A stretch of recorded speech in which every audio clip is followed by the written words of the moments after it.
नमस्कार, बहुत बहुत स्वागत है आपका। आप देख रहे हैं श्री महाकाल लोक टीवी। आपके साथ मैं हूं प्रियंका। चलिए रुक करते हैं आज की तमाम खबरों की ओर।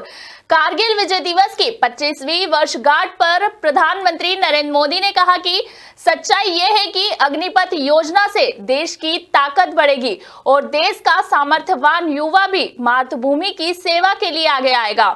मैं हैरान हूं कि कुछ लोगों की समझ को क्या हुआ है, उनकी सोच को क्या हो चुका है। ऐसा भ्रम फैला रहे हैं कि सरकार पेंशन के पैसे बचाने के लिए ये योजना लेकर आई है। मुझे ऐसे लोगों की सोच से शर्म आती है। आगे उन्होंने कहा कि ऐसे लोगों से पूछना चाहता हूं कि आज मोदी सरकार के शासनकाल में जो भर्ती होगा, क्या उसे आज ही पेंशन देनी होगी? उसे पेंशन देने की नौबत 30 साल में आएगी और तब तो मोदी 105 साल का हो चुका होगा। साथियों, सच्चाई ये है कि अग्निपथ योजना से देश की ताकत बढ़ेगी और देश का सामर्थ्यवान युवा भी मातृभूमि की सेवा के लिए आगे आएगा। प्राइवेट सेक्टर और पैरामिलिट्री फोर्सेस में भी अग्निवीरों को प्राथमिकता देने की घोषणाएं की है। मैं तो हैरान हूं, कुछ लोगों की समझ को क्या हुआ है, उनकी सोच को क्या हो चुका है। ऐसा भ्रम फैला रहे हैं कि सरकार पेंशन के पैसे बचाने के लिए ये योजना लेकर आई है। मैं जरा ऐसे लोगों की सोच से शर्म आती है, लेकिन मैं ऐसे लोगों से पूछना चाहता हूं, जरा कोई मुझे बताए, आज मोदी के शासनकाल में जो भर्ती होगा, क्या आज ही उसको पेंशन देना है क्या? उसको पेंशन देने की नौबत 30 साल के बाद आएगी और तब तो मोदी 105 साल का हुआ होगा और तब न भी मोदी की सरकार होगी। क्या मोदी जब 105 साल का होगा, 30 साल के बाद जो पेंशन बचेगा, उसके लिए मोदी ऐसा राजनीतिक है जो आज गाली खाएगा? क्या तर्क दे रहे हैं? लेकिन साथियों, मेरे लिए दल नहीं, देश सर्वोपरि है।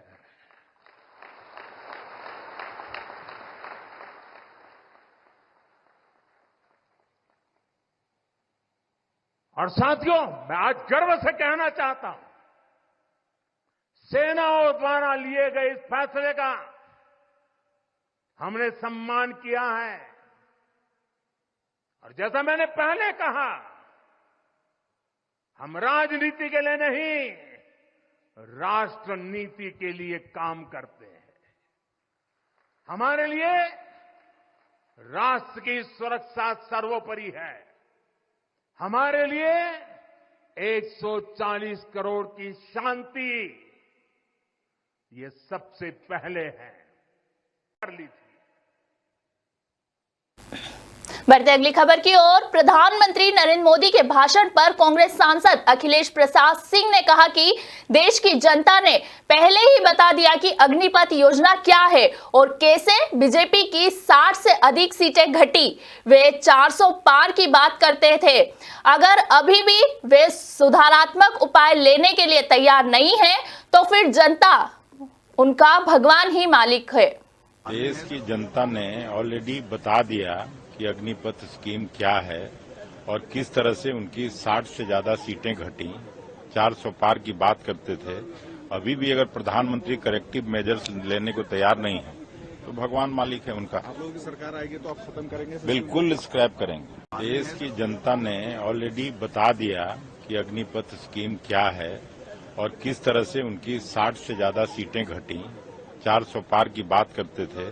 अभी भी अगर प्रधानमंत्री करेक्टिव मेजर्स लेने को तैयार नहीं है तो भगवान मालिक है उनका। आप लोगों की सरकार आएगी तो आप खत्म करेंगे? बिल्कुल स्क्रैप करेंगे। देश की जनता ने ऑलरेडी बता दिया कि अग्निपथ स्कीम क्या है और किस तरह से उनकी 60 से ज्यादा सीटें घटी, 400 पार की बात करते थे।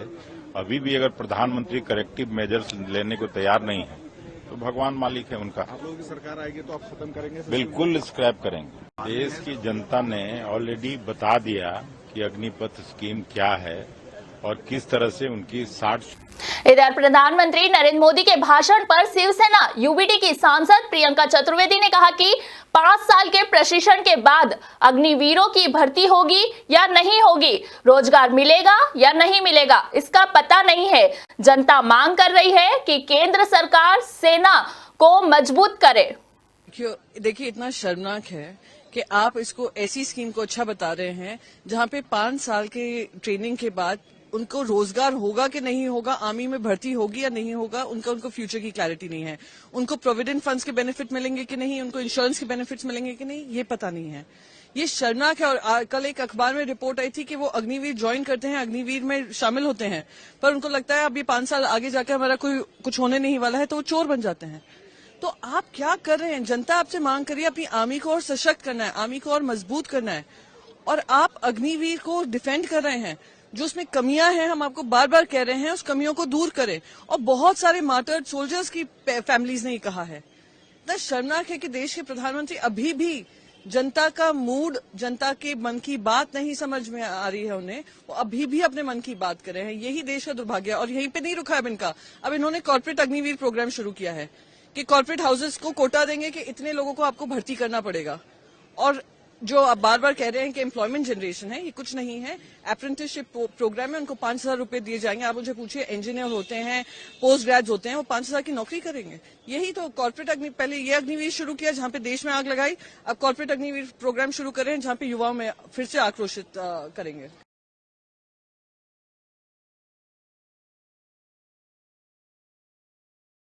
देखिए, इतना शर्मनाक है कि आप इसको ऐसी स्कीम को अच्छा बता रहे हैं।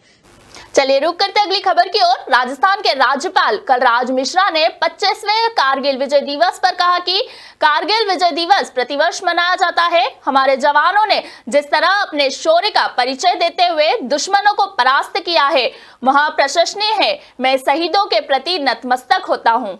आज 26 जुलाई है। कारगिल विजय दिवस प्रतिवर्ष मनाया जाता है। हमारे जवानों ने अपने शौर्य का परिचय देते हुए जिस ढंग से दुश्मनों को पराभूत किया, वह प्रशंसनीय है। और ऐसे जो शहीद हो गए हैं उनके प्रति मैं नतमस्तक होता हूं। और ये मैं पूर्ण रूप से विश्वस्त हूं, जब भी इस ढंग से विदेशी किसी प्रकार का आक्रमण होगा तो हमारे जवान अपने अटूट शौर्य के आधार पर उसको पराजित करेंगे और विजय प्राप्त कराएंगे। कारगिल दिवस इस बात की तरफ लोगों को इंगित करता है, एक संदेश देता है। मैं कारगिल दिवस पर, विजय दिवस पर सभी को, पूरे देश को बधाई देता हूँ। अच्छा, इधर केंद्रीय संस्कृति एवं पर्यटन मंत्री गजेंद्र सिंह शेखावत ने कहा कि आज भारत और अमेरिका के लिए एक बड़ा दिन है, क्योंकि पर्यावरण समझौते पर हस्ताक्षर किए गए हैं।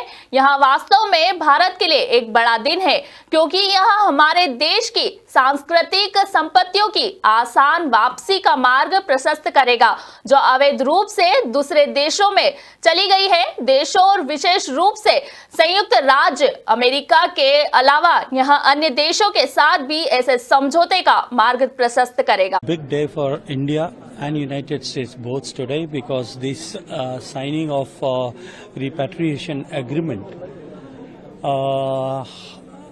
has been done right after that both the countries have successfully encrypted their respective treasures of nature and heritage in the list of World Heritage which by UNESCO. It is a big day for India indeed, because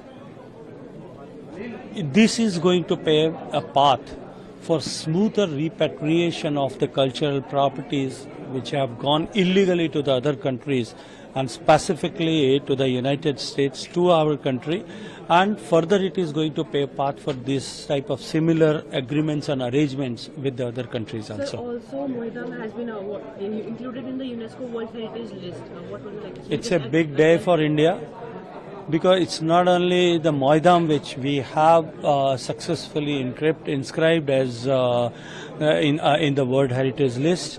It is going to give a big boost to the tourism in the northeastern states and more specifically in Assam. It is a big day for the Assamese. It is a big day for the Indians. It is a big day for all of us because under the able leadership of Honorable Prime Minister Modi ji, we have successfully inscribed 13th property in a row in last 10 years. So it is a big thing. India, which stands 6th in the list of the countries that are top, which are having the most number of inscribed sites, we have acquired a province so that we can inscribe more and more sites in this list. Big day for India and United States both today because this signing of repatriation agreement खबर में आगे बढ़ते हैं। राज्यसभा संसद भवन में केंद्रीय कृषि मंत्री शिवराज सिंह चौहान ने कहा कि सबसे पहले यह कहना चाहूंगा कि कृषि भारतीय अर्थव्यवस्था की रीढ़ है और किसान इसकी आत्मा है। किसान की सेवा करना हमारे लिए भगवान की पूजा करने जैसा है। काफी लंबा सवाल पूछ लिया है। माननीय सभापति महोदय,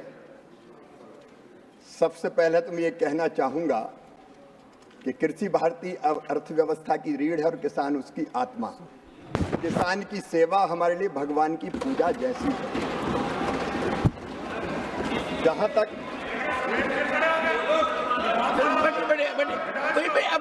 बैठिए आप बैठिए ना, मंत्री जी बोल रहे हैं। माननीय सभापति महोदय, समिति का गठन हुआ 3 विशिष्ट उद्देश्यों के लिए। एक, किसानों को एमएसपी उपलब्ध कराने एवं व्यवस्था को और प्रभावी बनाने और पारदर्शी बनाने पर सुझाव देने के लिए। लेकिन इसके साथ 2 काम और उसके, एक, समिति को कृषि लागत और मूल्य आयोग को अधिक स्वायत्तता देने की व्यावहारिकता और इसको अधिक वैज्ञानिक बनाने के उपाय तथा उच्चतर मूल्य सुनिश्चित करने की दृष्टि से देश की बदलती आवश्यकताओं के अनुरूप कृषि विपणन प्रणाली को सुदृढ़ करने के सुझाव देने का भी अधिदेश दिया गया। और इसके साथ साथ कृषि के विविधीकरण और प्राकृतिक खेती, उस पर भी ये समिति विचार कर रही है। जैसा कि माननीय सदस्य ने कहा, 22 बैठकें हो चुकी है। लगभग 22 जुलाई से अब तक 6 बैठकें और 35 उपसमिति की बैठकें हो गई है। अभी समिति की रिपोर्ट नहीं आई। समिति अपना कार्य कर रही है और जैसे ही समिति अपनी रिपोर्ट देगी, सिफारिश करेगी, सरकार उस पर विचार करेगी। अब खबर उत्तर प्रदेश के लखनऊ से है, जहां समाजवादी पार्टी के प्रमुख अखिलेश यादव ने प्रेस कॉन्फ्रेंस कर कहा कि मेरे पास पूरी फाइल है। बीजेपी के लोग ही कानून व्यवस्था खराब कर रहे हैं। 10 साल रहकर इन्होंने हर व्यवस्था, हर विभाग बर्बाद कर दिया। और मैंने सुना है कि केशव प्रसाद मौर्य जी मोहरा है, वहां दिल्ली के वाईफाई के पासवर्ड है। यूपी ऐसे नहीं चलेगी। उन्होंने यूपी के लोगों को धोखा दिया है। इतनी कहानी बताऊं आपको। लखनऊ में भी एक हत्या हुई है, सरोजनी नगर इलाके में। कौन बचा रहा है, सोचो आप। सरकार में बैठे लोग, खासम खास लोग जिनके पास पैसा है, जिनके पास संपर्क है, उस हत्या का खुलासा नहीं होने दे रहे हैं और जो दोषी हैं उनको नहीं पकड़ने दे रहे हैं। वो लोग बीजेपी के लोग हैं शामिल। मेरे में पूरी फाइल है कि जहां बीजेपी के लोग ही कानून व्यवस्था को बिगाड़ रहे हैं। तो कितनी कहानी बताऊं, ये तो कुछ जगह की कहानी है। और आप याद कीजिए, आईपीएस कितने दिन फरार रहा। कानपुर में जो दंगा हुआ था, मैं आपके सामने कह रहा हूं, कभी न कभी जांच होगी, उसकी दोबारा जांच होगी। वहां पर पुलिस ने जिस तरीके से पैसा वसूला है लोगों पर और खासकर मुसलमान भाइयों से पैसा लिया है, झूठे मुकदमे लगा करके, डर दिखा करके, जब सरकार की जानकारी में आया तो सरकार को अधिकारी हटाना पड़ा। उस अधिकारी ने, उस अधिकारी के साथ मिलकर के लोगों ने करोड़ों रुपए वसूला था। कितनी कहानियां बताएं आपको, भरी पड़ी हैं। और फाइल अभी मुझे लोग देके गए हैं, अगर फाइल का पढ़ दें तो न जाने कितना भ्रष्टाचार दिखाई देगा केवल एक विभाग का। और फिर ये ड्रोन वाला कोई कार्यक्रम चला रहे हैं बीजेपी वाले, ड्रोन उसी से देखेंगे, ऊपर से ही देखेंगे। बताओ, आप अस्पताल जाते हो, ड्रोन की जरूरत है आपको क्या अस्पताल में भीड़ देखने के लिए?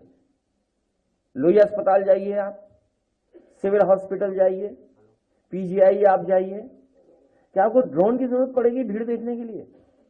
आप किसी रेलवे स्टेशन पे चले जाओ, आपको जरूरत पड़ेगी ड्रोन की भीड़ के लिए देखने के लिए?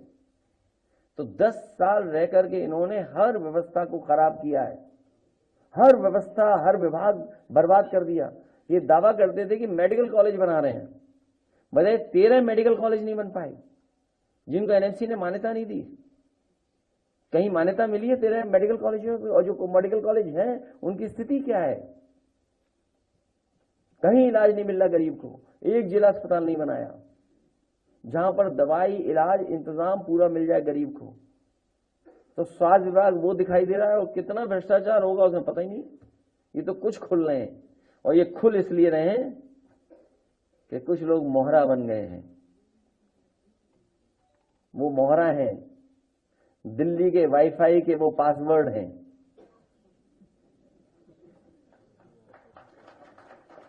ये नई तरह की टेक्नोलॉजी, तो टेक्नोलॉजी के हिसाब से बोलना पड़ रहा है। आप समझ गए हो कौन मोहरा है? सुनने में आया कि मौर्य जी मोहरा हैं, दिल्ली के वाईफाई के पासवर्ड हैं। अगर दिल्ली वाले किसी से मिलते हैं तो लखनऊ वाले भी मिल रहे हैं किसी से। तो बताओ सरकार चलेगी ऐसे? क्या सरकार चलेगी बताओ? और जिन्होंने बिगाड़ा है सब कुछ, क्या वो लोग ठीक करेंगे? और सबसे गंभीर सवाल मैं आपके सामने रखता हूं। मुझे याद है कि इस प्रदेश के गवर्नर थे, हमें चिट्ठी लिखते थे और अखबार में सरकार को, समाजवादियों को बदनाम करने के लिए जातिवादी का आरोप लगाते थे। इतनी कहानी। रुक करते अगली खबर की ओर। आजाद समाज पार्टी के अध्यक्ष और सांसद चंद्रशेखर आजाद ने मीडिया के सवालों पर कहा कि अगर सुप्रीम कोर्ट नहीं होता तो शायद उत्तर प्रदेश की सरकार कभी मान पाती कि उन्होंने जो फैसला लिया था वो गलत था।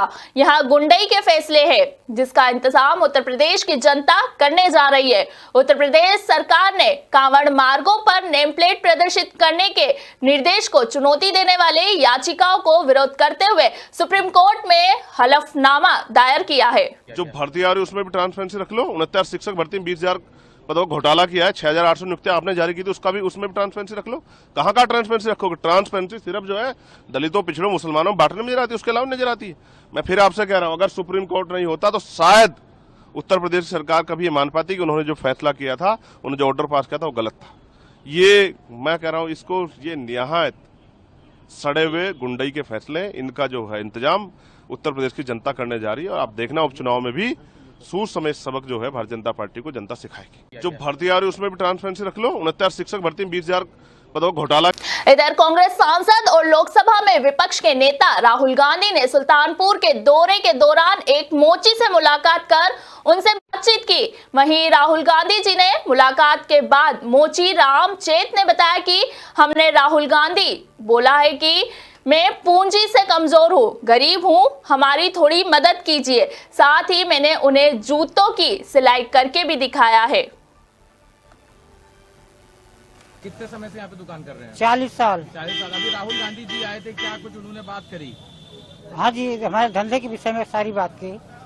हमने उनसे बोला है कि पूंजी से कमजोर हूँ, गरीब हूँ, कुछ मदद कीजिए। अच्छा, तो क्या वो अभी एक आपका कुछ सामान भी देख रहे थे, क्या उन्होंने जूता उता भी बनवाया क्या? ट्रेनिंग लिया, थोड़ा टाका लगवाया। हाँ। अच्छा, हाँ, क्या करवाया? सिलाई कर की है थोड़ा से। अच्छा अच्छा, किस तरह से बनाते हो? अच्छा अच्छा अच्छा। तो राहुल गांधी जी ने खुद जूते को सिल के देखा? हाँ जी। क्या अपने लिए भी कुछ बनवाया? नहीं नहीं, अपने लिए नहीं। अपने कौन सा जूता सिला था? जरा दिखाइए। चप्पल सिले। दिखाइए। ये चप्पल इसको भी लगाए हैं। क्या दिखाइए? इसको चिपकाए हैं, अच्छा, इसको चिपकाए हैं, इसको सिलाई इसको सिलाई किए हैं।